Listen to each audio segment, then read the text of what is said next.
Hey, Madam Jusko from ProudMoney.com. Is the Chase Sapphire Reserve worth it with its new 80,000 point bonus opportunity?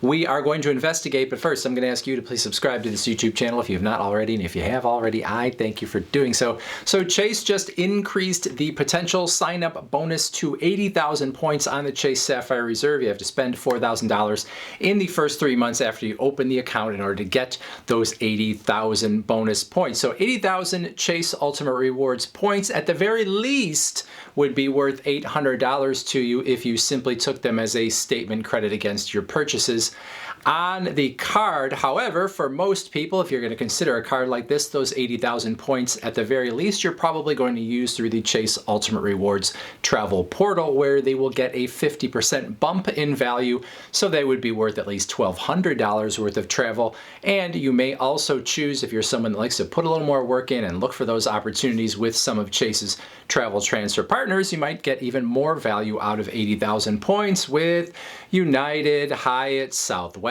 Marriott, Air Canada, Emirates, Singapore Airlines, and a few others as well. Now, Chase has had an 80,000 point bonus on this card before, but it has been a minute, and there is no telling how long it may stay, and there's no telling how long it might be before it comes back again. So let's look at whether the Chase Sapphire Reserve is worth it overall, with an 80,000 point bonus being part of the equation.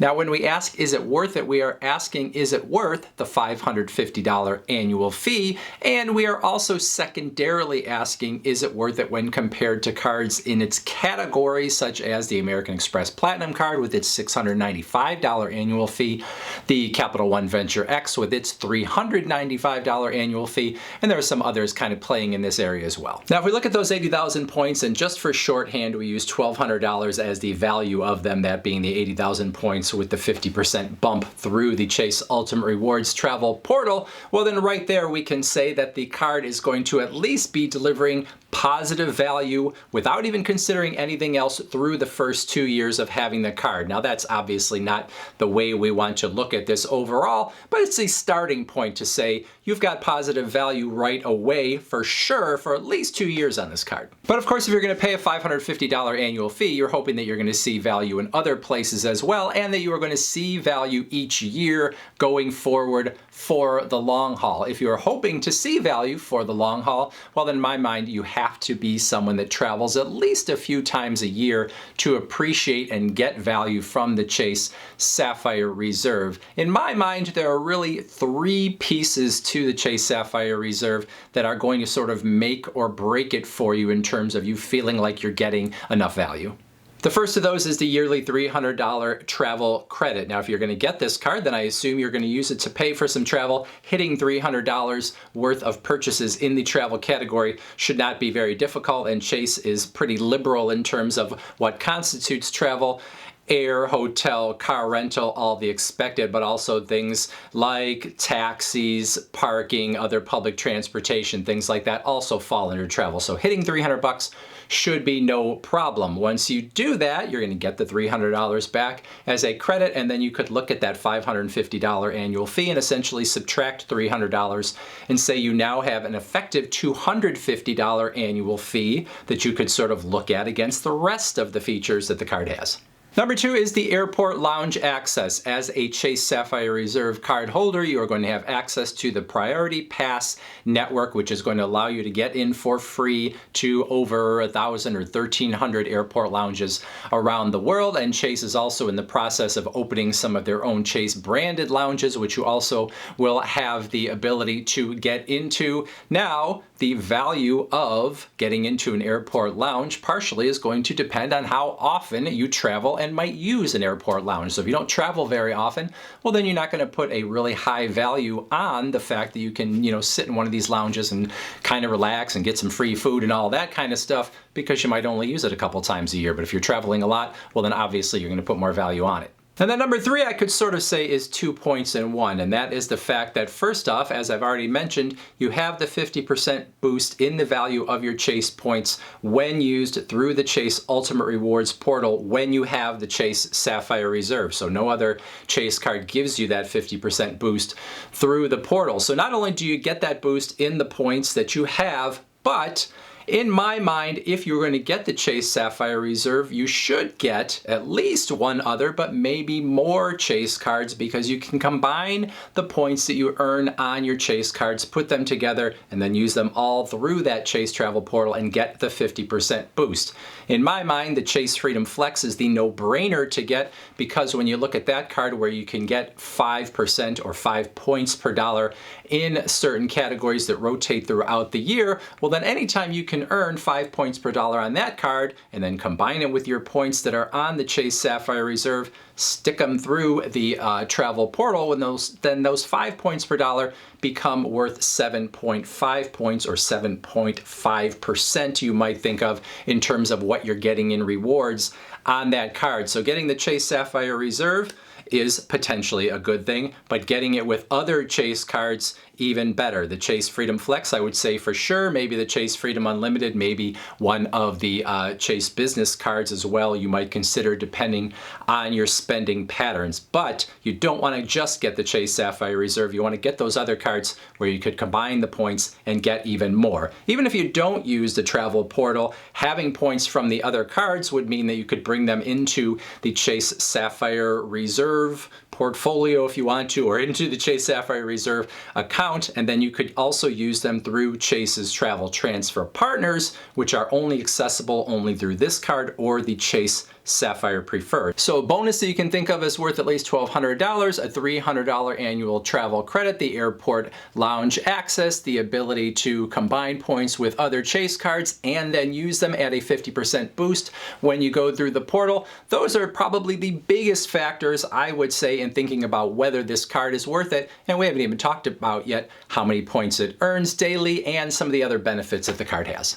So let's look at those everyday points. 3 points per dollar on travel, 3 points per dollar on dining, 5 points per dollar when you book flights through the Chase Ultimate Rewards travel portal, 10 points per dollar when you book hotels or car rentals, 10 points per dollar if you use your card at restaurants that participate in the Chase dining program. There's also a 10 points per dollar on Lyft rides when you pay with the card. That goes through March of 2025, so it's not a permanent reward category, but as I make this video, it is still going to be around for a good long time. And then of course, all of those points you could think of potentially as being worth 50% more than they are when you use them through the Chase Ultimate Rewards portal. So 3 points per dollar you could think of as being worth 4.5% as a reward when you use them through the portal. Now I should also mention here that the first $300 of travel that you book with the card each year, that goes toward that $300 annual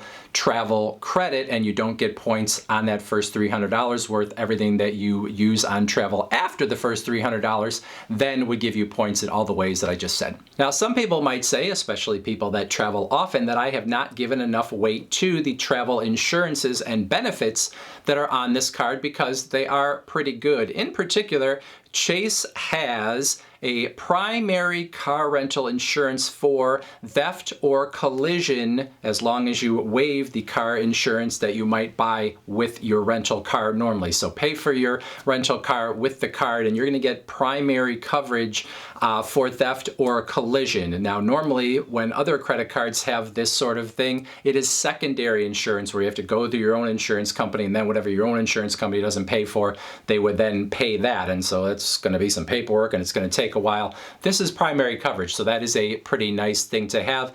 And then this has a lot of other things going on in terms of insurances. You've got trip cancellation or interruption insurance. It's going to pay you back for anything that you prepaid that you are now going to miss because your trip is canceled or interrupted. You've got trip delay insurance. If you have a delay over 6 hours and you have to pay for meals or hotel or that kind of stuff, you can get reimbursed for that sort of thing. There is baggage insurance, and then you have some other purchase insurances, including extended warranty on the manufacturer's warranties when you buy things with this card, and then there's some other return protections and other things to essentially protect you when you use the card to buy things, especially big ticket items, with the Chase Sapphire Reserve. And then I'll also mention that the card has no foreign transaction fee, so you're not going to get charged anything extra outside of the United States. It also has a reimbursement for TSA PreCheck or Global Entry if you use the card to pay for your applications to one of those programs.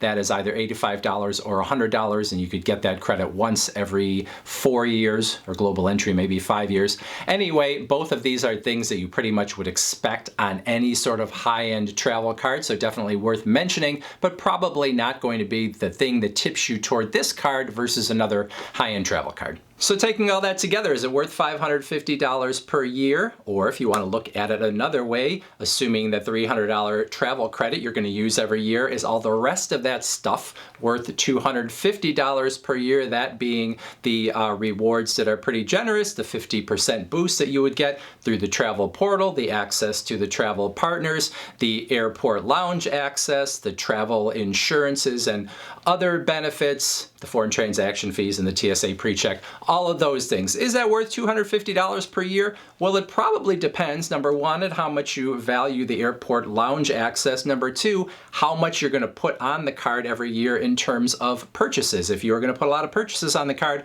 well then obviously you're going to earn a lot of points and you're going to be able to get that boost on more points when you go through the portal. If you have other Chase cards, you'll potentially earn even more points that way to put through the portal and get that extra. So it all depends on you. If you don't spend a whole lot on your credit cards and you're not going to spend much on this one, well, then it becomes a little more dicey in terms of deciding if it's worth it. If you're putting a ton of purchases on this card, well, then you obviously can make a better case. Now, like I said earlier, the question isn't only is the Chase Sapphire Reserve worth its annual fee, the question also is it more worth it than the annual fee you might pay on some of the competing credit cards in this space, namely the American Express Platinum and the Capital One Venture X, which oftentimes are the two cards that people might be looking at when comparing against the Chase Sapphire Reserve.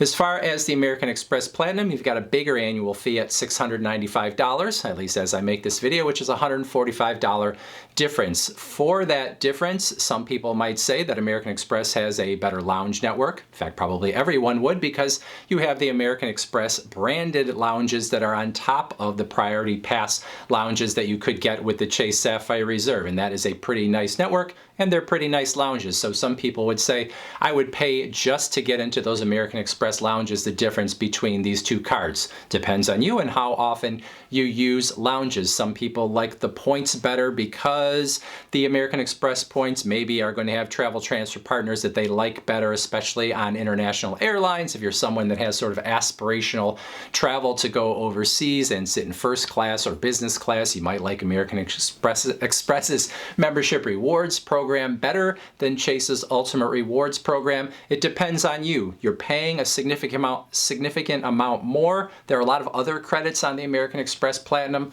but as far as I'm concerned, those are the two big things that would make you choose it over the Chase Sapphire Reserve, the lounges and maybe the transfer partners. And then on the other side, you have the Capital One Venture X with its $395 annual fee, $155 less than the Chase Sapphire Reserve. It has a nice big bonus. It has good everyday earnings of 2 points or 2 miles per dollar on all of your purchases. It has a $300 travel credit every year, but you only get it when you book your travel through the Capital One travel portal, where with Chase, you would get that credit no matter where you book your travel. It has airport lounge access that is pretty much the same as what the Chase Sapphire Reserve is offering. It has travel transfer partners. They're not quite as good as Chase's or American Express's as far as I'm concerned, and I think most people would probably agree with that, but you do have that option. So you have a lot of good things going on with this card at a significantly lower price point in terms of what you're going to pay every year.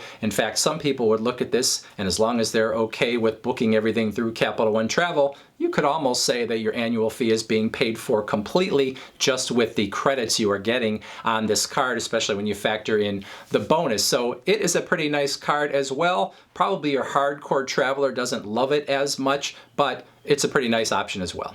And then, of course, for people that don't travel as much, there's also the Chase Sapphire Preferred, which is the sort of watered-down version of the Chase Sapphire Reserve. It only has a $95 annual fee. Now, it doesn't have a lot of the things that the Chase Sapphire Reserve has. It has fewer rewards. You do have a boost through the travel portal, but it's only 25% versus 50% as I make this video. The bonus is smaller. You don't have access to the airport lounges. You do have access to the travel transfer partners, though, and you still can combine your points with other Chase cards. So for a lot of people that aren't willing to pay as much, or they don't spend as much every year or travel as much every year, they might be willing to pay $95 for the Chase Sapphire Preferred and get a little bit less versus the Chase Sapphire Reserve.